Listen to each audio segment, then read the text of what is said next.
kai dogo.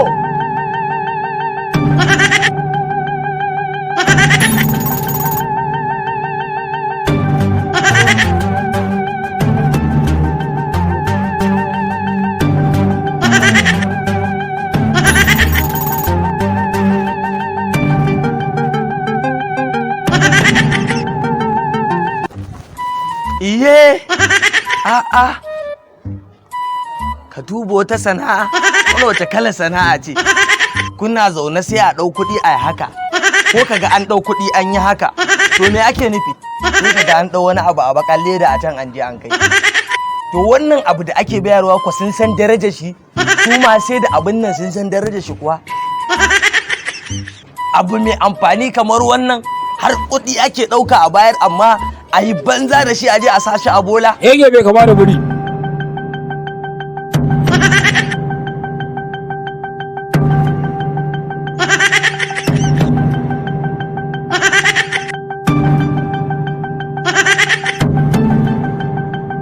Har kuɗi ake ɗauka a bayar amma a yi banza da shi aje a sashi a bola. Gaskiya mutanen da ina ga ban san darajar kayan nan ba. To duk yace aka zuwa zan ɗauke wannan bakan ledar. In je in sai da kayan da yake ciki. Tunda su na fuskanci karancin hankali ya musu ya ban san daraja abubuwan ba wallahi. Kuma ba sa buɗewa su game ni ma a haka zan siyar. Ba zan buɗe ba haka zan dinga siyarwa da jama'a. Yaushe zan buɗe? Na.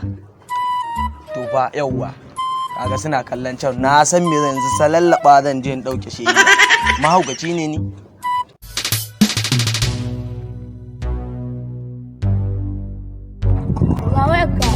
Kai, kimuci, wayarka.